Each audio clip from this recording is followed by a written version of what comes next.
Bien, hermanos, como les decía, en esta serie acerca del discipulado hemos visto dos temas hasta este momento, ¿cierto? ¿Cuáles han sido esos dos temas? El primero fue acerca de la ¿qué?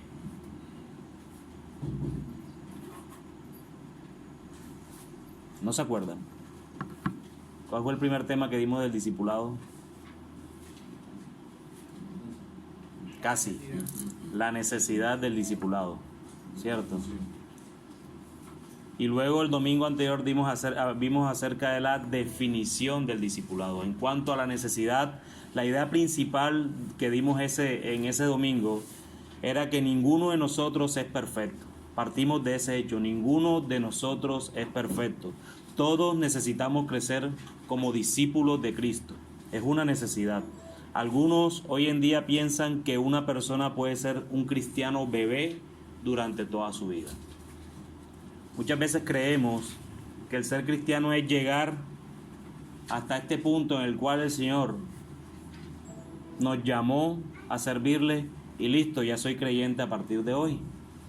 Pero nos quedamos en ese hoy toda la vida. Y la necesidad del discipulado es tan importante porque ninguno se queda como bebé. Todo lo que tiene vida crece, ¿cierto? El crecimiento es tratado como algo opcional, extra, para algunos discípulos que tienen celo en la palabra de Dios hoy en día. Y eso es lamentable. Porque dicen, no, porque es que ellos son los líderes de la iglesia, ellos sí necesitan discipularse. Esos que sirven permanentemente sí necesitan discipularse. Y no es así. El crecimiento es una señal de vida. Y todos como creyentes debemos crecer. Si un árbol está vivo, ¿qué pasa? Crece. Si un animal está vivo, crece. Eso es normal. Estar vivo significa crecer. Y crecer significa madurar y avanzar, por lo menos hasta que llegue la muerte. Y el otro tema que dimos el domingo anterior fue acerca de la definición del discipulado. El discipulado significa que crecer. Ya hablamos de la necesidad de crecer en el primer domingo. Pero el domingo anterior vimos la necesidad de crecer ¿en qué? Ahí es donde está el punto. Crecer como seguidores de Jesús y ayudar a otros a hacer lo mismo.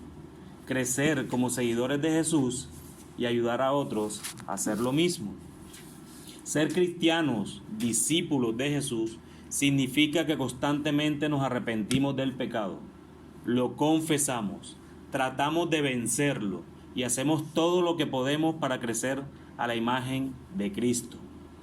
Como dice Pedro, antes bien, creced en la gracia y el conocimiento de nuestro Señor y Salvador Jesucristo. Ser un seguidor de Jesús significa estar constantemente creciendo en seguir a Jesús. No hay alternativa alguna al cual me deja a mí el no crecer siguiendo a mi Maestro. Ser discípulo, si hay un discípulo es porque hay un maestro, y ese maestro es Jesús. Y ser discípulo es crecer a la imagen de Él, de su ejemplo. Ser maestro es un ejemplo. Yo hoy, lamentablemente, la figura de maestro se ha perdido bastante en todo este mundo posmoderno. Porque yo recuerdo, y lo recuerdo porque mi papá fue maestro, que ser maestro hace 20, 30 años era un ejemplo. Era una persona que todo el mundo veía como, wow, él es el maestro de tal colegio. Y se los digo porque veía cómo comparaban incluso al maestro con un médico. Incluso. Era tan importante como eso. En mis tiempos de estudiante yo a los maestros los veía como algo, wow, qué ejemplo de persona. Hoy lamentablemente, gracias a este mundo posmoderno, ya ni siquiera respetan a los maestros. Y nosotros como seguidores de Jesús debemos imitar a ese maestro que es Él. En el día de hoy veremos entonces un tema importante también. Si hay algo importante en nuestra vida cristiana y que debemos estar revisándonos constantemente, es cada cosa que hacemos, ¿cierto? Pero no solo cada cosa que hacemos, sino precisamente la motivación con el cual hacemos las cosas. Y ese es el tema de hoy al respecto.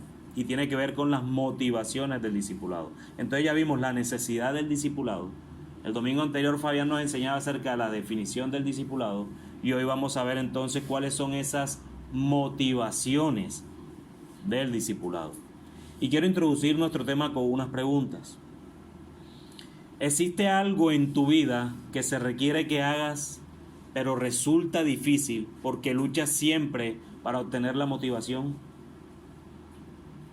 ¿Existe algo en tu vida que siempre se requiere que tú hagas, pero luchas constantemente para hacerlo porque necesitas una motivación para hacerlo? Habrá algo en nuestra vida diaria.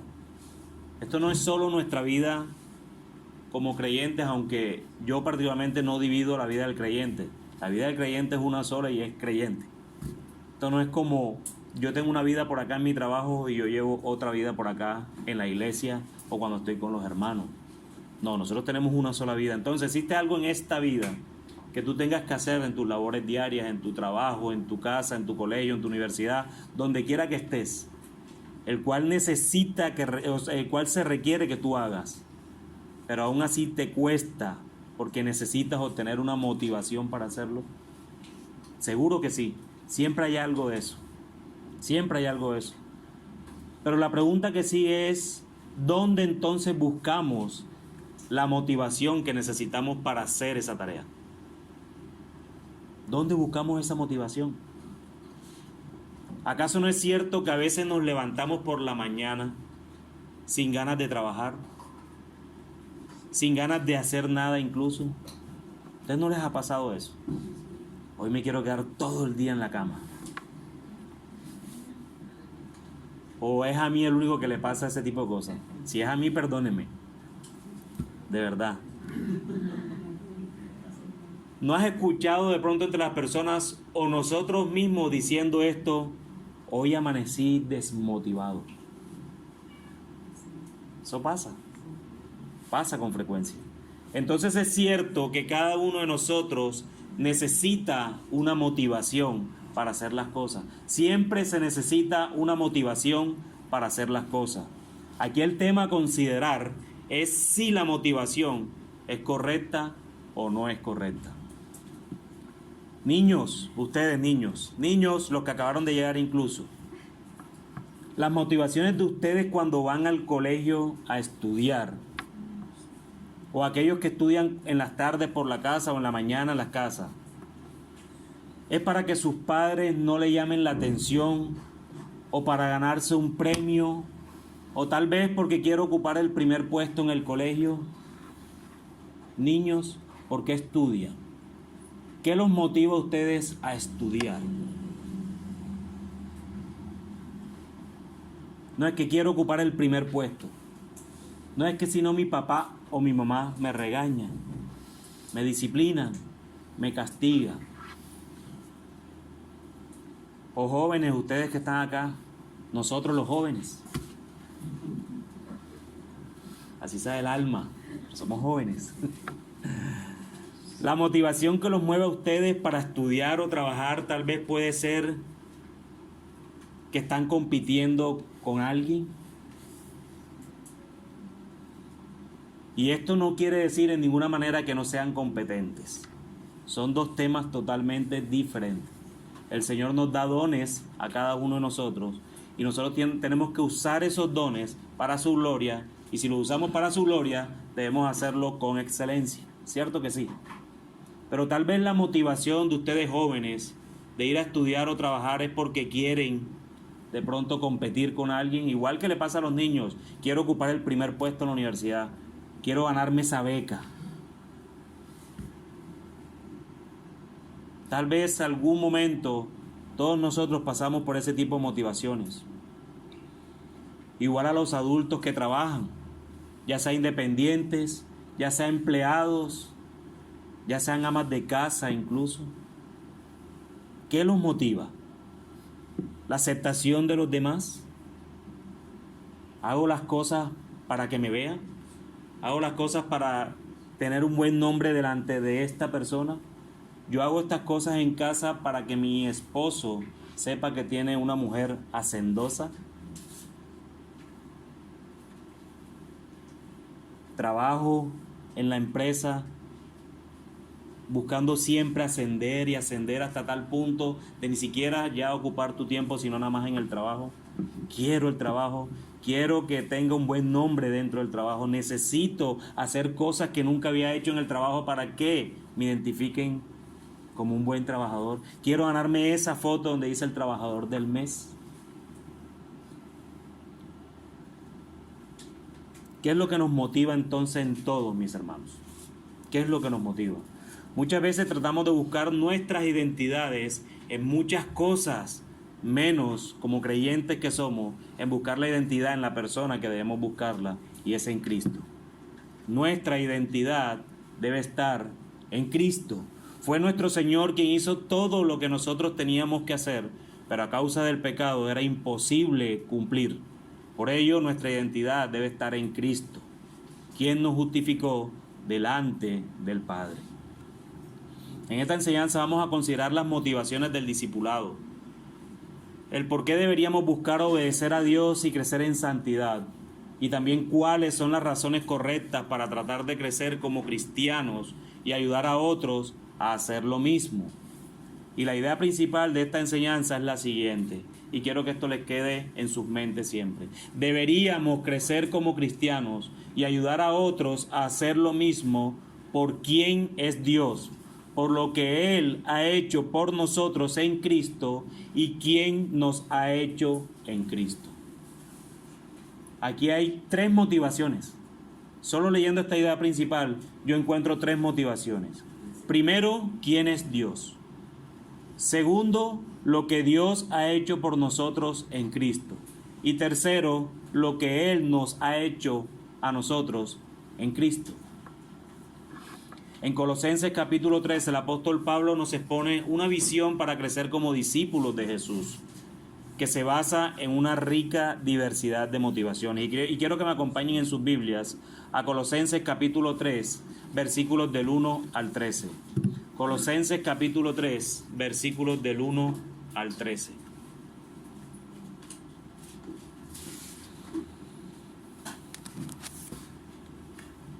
Leo para ustedes. Si pues habéis resucitado con Cristo, buscad las cosas de arriba, donde está Cristo sentado a la diestra de Dios. Poned la mira en las cosas de arriba, no en las de la tierra, porque habéis muerto y vuestra vida está escondida con Cristo en Dios. Cuando Cristo, vuestra vida, se manifieste, entonces vosotros también seréis manifestados con Él en gloria.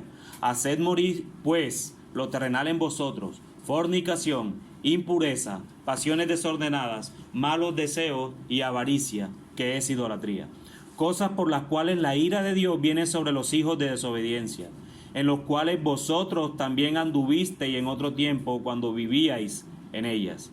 Pero ahora dejad también vosotros todas estas cosas: ira, enojo, malicia, blasfemia, palabras deshonestas de vuestra boca. No mintáis los unos a los otros, habiéndoos despojado del viejo hombre con sus hechos, y revestido del nuevo, el cual conforme a la imagen del que lo creó, se va renovando hasta el conocimiento pleno, donde no hay griego ni judío, circuncisión ni circuncisión, bárbaro ni escita, siervo ni libre, sino que Cristo es el todo y en todos. Vestíos pues como escogidos de Dios, santos y amados, de entrañable misericordia, de benignidad, de humildad, de mansedumbre, de paciencia. Soportaos unos a otros y perdonaos unos a otros si alguno tuviere queja contra otro. De la manera que Cristo os perdonó, así también hacedlo vosotros. Hagámosles entonces, mis hermanos, la misma dinámica que hemos venido trabajando durante estos domingos. Hagámosles preguntas al texto. Y yo les pregunto, ¿qué nos manda el apóstol Pablo a hacer en ese versículo 1? ¿En qué se basa Pablo para mandarnos a hacer esto? ¿Qué manda?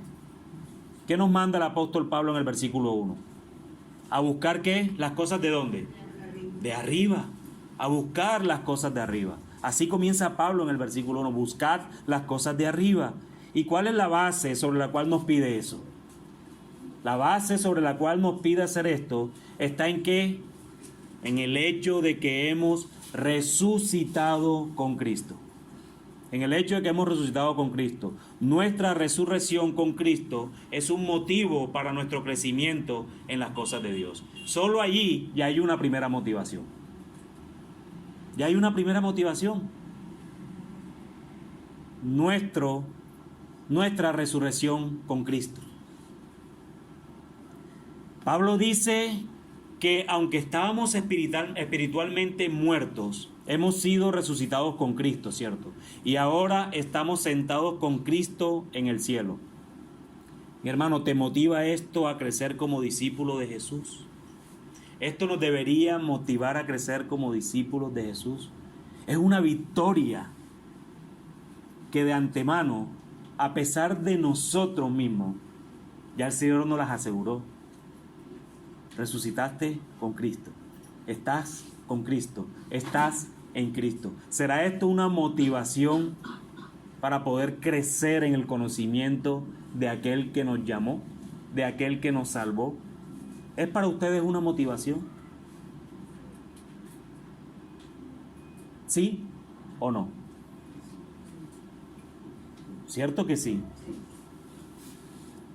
Esto nos debe motivar a crecer como cristianos, porque me recuerda que Dios está trabajando poderosamente en mi vida. Me recuerda que antes de mi conversión estaba espiritualmente muerto y que ahora estoy vivo para Dios. Ahora estoy vivo para Dios. Amo su palabra. Quiero obedecerle. Soy una nueva persona. Y ¿saben una cosa que a veces no meditamos? Me recuerda siempre que el mismo poder que levantó a Jesús de entre los muertos es el mismo poder que trabaja también en cada uno de nosotros ahora. Eso no es suficiente motivación, hermanos.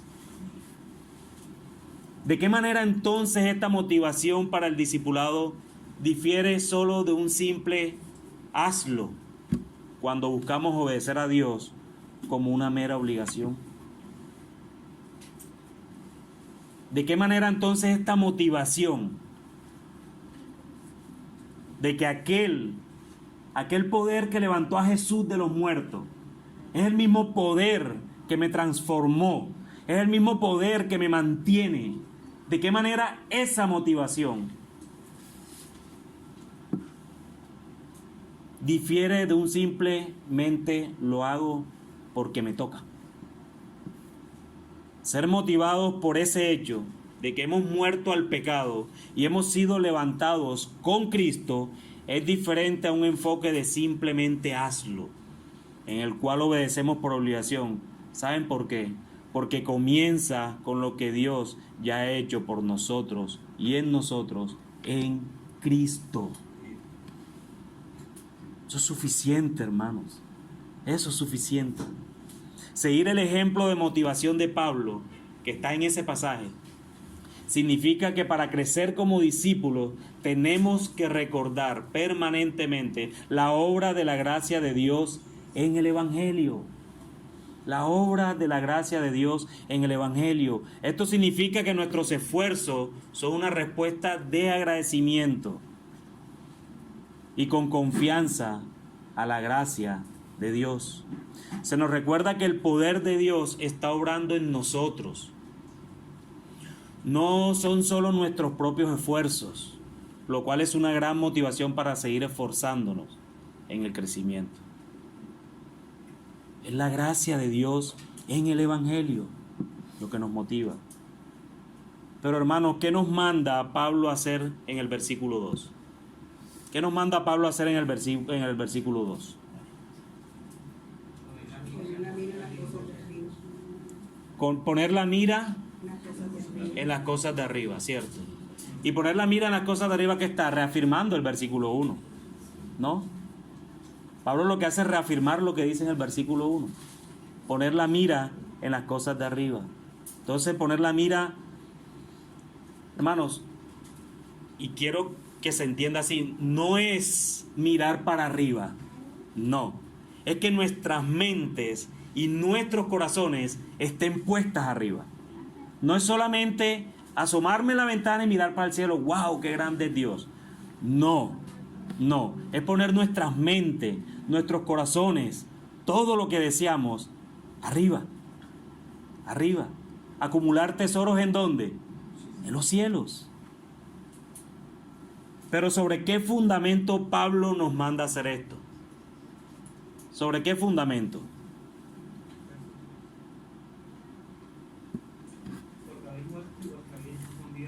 Amén. El fundamento sobre el que Pablo nos ordena hacer esto es que hemos muerto. Hemos muerto. En nuestra conversión morimos al poder del pecado. Nuestra vida está escondida ¿en quién? Con Cristo, en Dios. Y cuando Cristo venga, seremos glorificados con Él. ¿Sí escuchan eso? Cuando Cristo venga, seremos glorificados con Él. Mis hermanos, eso es una tarea ya ganada. Y no por lo que tú haces, no por lo que yo hago, es por la pura gracia de Dios. Es por la pura gracia de Dios. Mira, Pablo en el versículo 3 dice que si eres cristiano has muerto. Has muerto a tu viejo yo. Has muerto al pecado. Has muerto al poder de este mundo que una vez te tenía cautivo. Eso es lo que Pablo te está diciendo en el versículo 3. ¿De qué manera entonces el hecho de que has muerto al pecado nos debe motivar a buscar la santidad? ¿De qué manera eso nos debe motivar a buscar la santidad? Ya que he muerto al pecado, la muerte ya no tiene poder sobre mí. Debido a que estoy vivo en Cristo, ahora puedo obedecer a Dios. Puedo obedecer a Dios.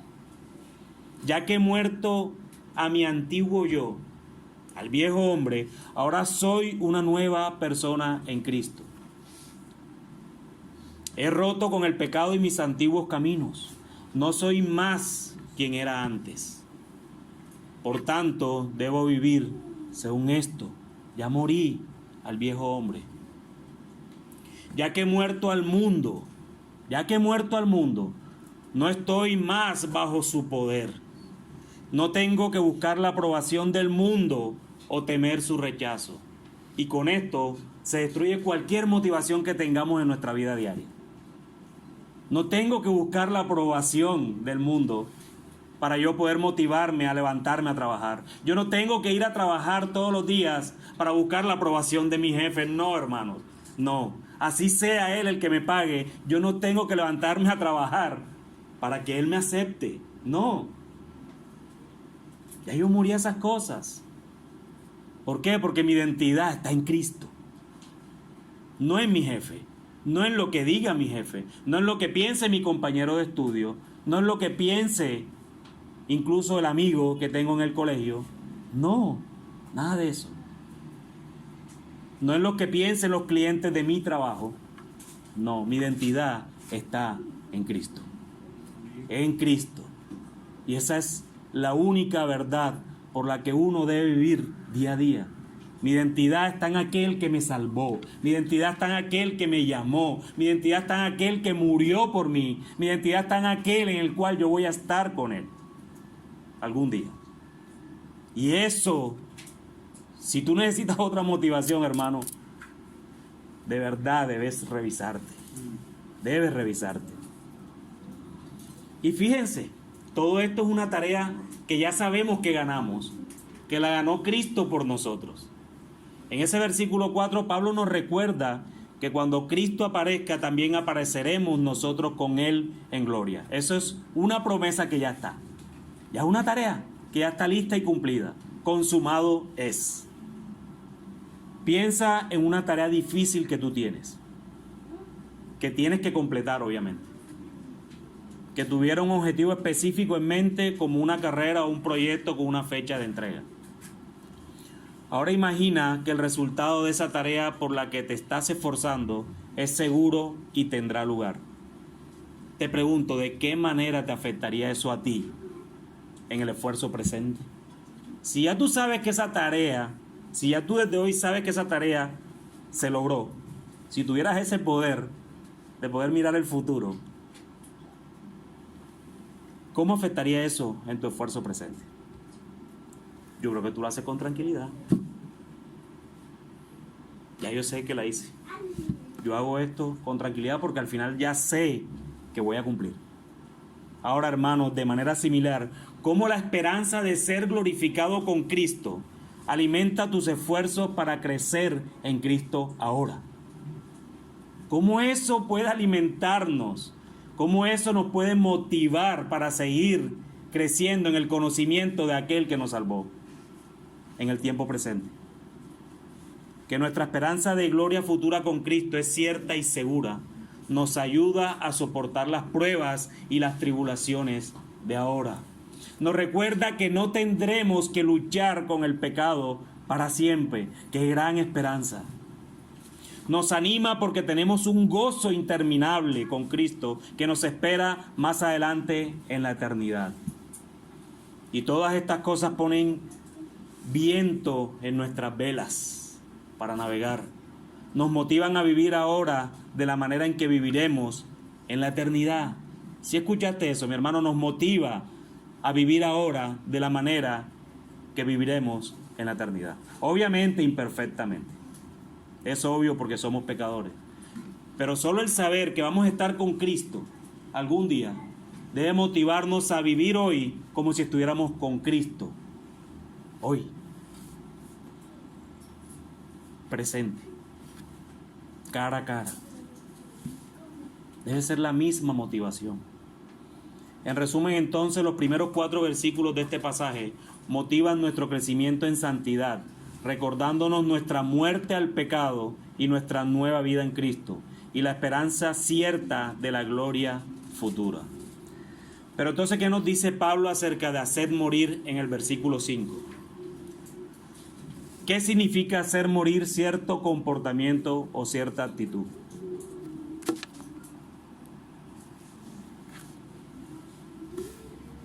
Pablo nos ordena hacer morir lo terrenal. ¿Qué es lo terrenal? Fornicación, impureza, pasiones desordenadas, malos deseos y avaricia, lo cual es idolatría. Morir a estas acciones y deseos significa que nos oponemos a estos pecados en nuestras vidas de una forma deliberada y consistente. No los alimentamos ni los mantenemos, los rechazamos, los odiamos, los repugnamos. No los complacemos o los disfrutamos secretamente, sino que hacemos todo lo posible por eliminarlos de nuestras vidas. Oramos por gracia para vencerlos. Estudiamos la Escritura para luchar contra ellos. Los confesamos a Dios y a otros hermanos incluso, y pedimos a otros que nos ayuden a vencerlos. ¿Y qué dice Pablo que viene? ¿Qué es lo que viene en el versículo 6? Sobre eso. La ira de Dios. La ira de Dios viene. ¿Y por qué? Por los pecados que se mencionan en ese versículo 5. Está claro a partir de la enseñanza de Pablo acerca de la ira de Dios que una razón por la que deberíamos obedecer a Cristo es porque Dios castigará el pecado. Dios castigará el pecado. Primero, deberíamos obedecer a Cristo para demostrar la autenticidad de nuestra fe. Jesús dijo que todo el que lo ama hace lo que Él manda. Juan capítulo 14, versículo 15. Si no obedecemos los mandatos de Jesús, entonces no le pertenecemos. Lo cual significa que estamos ¿bajo qué? Bajo la ira de Dios. Y segundo, la ira de Dios en contra del pecado debería motivarnos a huir del pecado y buscar la justicia, porque la ira de Dios revela lo que el pecado es verdaderamente, una traición en contra de Él mismo que merece ser castigadas. Así, meditar en el odio de Dios por el pecado debería hacernos a nosotros odiar también ese pecado. Si tu Señor odia el pecado, nosotros como sus hijos adoptados por Él en Cristo, deberíamos odiarlos también. Según Pablo en el versículo 8, ¿qué debemos entonces dejar? ¿Qué nos manda hacer en el versículo 9? ¿Y por qué no deberíamos hacer estas cosas? Entonces, ¿qué debemos dejar según el versículo 8? ira, malicia, blasfemia. palabras deshonestas. Ira, enojo, malicia, blasfemia y palabras deshonestas. Y en el versículo 9 también nos deja algo, que no que no nos mintamos los unos a los otros. Y la razón que da para ello en los versículos 9 y 10 es que nos despojemos del viejo hombre y nos revistamos, del nuevo, el cual conforme a la imagen del que lo creó se va renovando hasta el conocimiento pleno. Pablo se refiere a nuestra conversión, en la cual nos despojamos de nuestra vieja naturaleza pecadora y nos pusimos una nueva naturaleza que está viva para Dios y habitada por el Espíritu. A mí uno de los términos que más no lo quería decir, pero otra vez el subconsciente me traiciona, pero uno de los términos que a mí siempre me ha causado digamos que risa, si se puede decir de alguna manera, es cuando todos hablamos del remanente de pecado. Y tú esa palabra en la escritura no la encuentras. Encuentras el viejo hombre. Porque es que a veces queremos minimizar también el tema del remanente. Pero decía un autor, no recuerdo quién, que ese remanente es más o menos del tamaño de un océano. Porque a veces minimizamos el pecado y creemos de que ya el Señor me salvó. Ya yo no tengo ciertas luchas, ya no tengo esas luchas, ya el pecado en mí no mora y todas esas cosas, y a veces tendemos a caer en la falsa humildad y eso también es pecado. Pero entonces, hermanos, ¿qué dice Pablo acerca de la actitud y las acciones de Dios hacia nosotros en los versículos 12 y 13? Las acciones de Dios hacia nosotros en los versículos 12 y 13. ¿Qué expresa Pablo? Que Dios que nos ama, que Dios que nos ha escogido, que Dios que nos ha hecho santos y ha perdonado nuestros pecados. Esa es la acción de Dios sobre nosotros. ¿Y qué debemos hacer a la luz de estas cosas en estos versículos? Pablo nos llama a tener un corazón compasivo, gentileza, humildad, mansedumbre y paciencia, para soportarnos unos a otros y para perdonarnos unos a otros. En esta enseñanza, mis hermanos, hemos visto que Dios nos da una gran variedad de motivaciones para animarnos a crecer en santidad y ayudar a otros a hacer lo mismo. Nuestra muerte al pecado y la nueva vida en Cristo, versículos del 1 al 3. Nuestra cierta esperanza de gloria con Cristo, versículos 4. El hecho de que Dios odia el pecado y castigará el pecado, versículo 6. Nuestra nueva naturaleza en Cristo, versículos 9 y 10. El amor de Dios por nosotros en la elección, versículo 12. Y el perdón de Dios de nuestros pecados, versículos 13. ¿Necesitamos más motivaciones? No creo que necesitemos más motivaciones aparte de esta para poder entender la necesidad de discipularnos constantemente. Las motivaciones para crecer en santidad y ayudar a otros hermanos en su crecimiento personal están muy alejados de esas motivaciones que mencionaba al principio. Quiero ocupar el primer puesto en mi colegio. Yo estudio en el colegio, en mi casa, porque si no, mi papá o mi mamá me disciplinan. Motivaciones totalmente incorrectas, niños, incorrectas. Las motivaciones que nos deben llevar a estudiar a ustedes, o incluso a los jóvenes que estudian, es la gloria de Dios, lo que Él ha hecho por nosotros. Eso es lo que nos debe motivar a estudiar. No es la competencia, jóvenes. No es la competencia lo que te debe motivar a estudiar. No es escalar puestos en el trabajo, hermanos, lo que nos debe motivar a trabajar en las empresas. Que quiero ser el presidente de esa compañía. Tumbe a quien tumbe. Esa no es la actitud de un creyente. La actitud de un creyente debe ser siempre motivado por la gloria de Dios, por lo que Él ha hecho por nosotros en Cristo. Esto no se trata de que quiero ganarme el favor de alguien solo porque recibe un consejo, líderes de esta iglesia. Esto no se trata de favores, hermanos. Esto se trata de servirnos los unos a los otros con amor. La motivación correcta de discipularnos, de crecer en santidad y de ayudar a otros, hermanos, se encuentra en Dios mismo. En Dios mismo, en todo lo que Dios hizo por nosotros, en todo lo que Dios es. En todo lo que Dios es. Esa es la motivación. Mis hermanos, ¿son algunas de estas verdades nuevas para ti?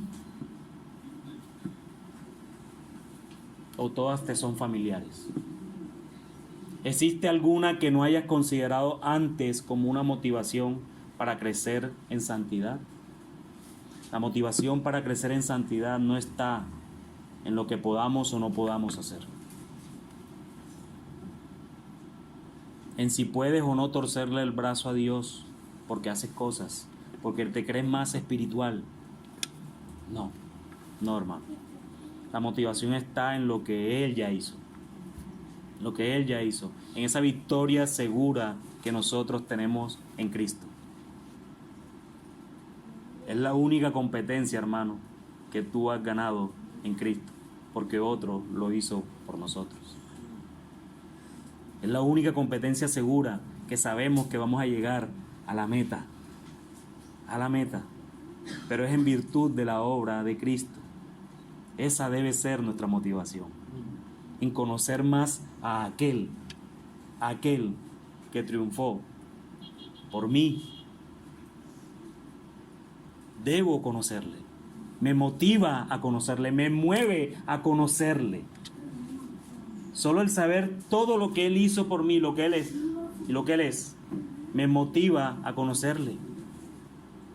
¿Y cómo puedes usar estas verdades del pasaje que estudiamos para motivarte a ti mismo y a otros a crecer en santidad?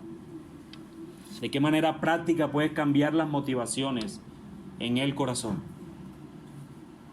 Estudiar todas estas verdades en la Escritura, meditar en estas cosas en la Escritura, orar por estas cosas y aplicarlas a luchas específicas que tengamos con nuestros pecados, recordar personalmente a otros estas verdades de la Escritura para animarlos.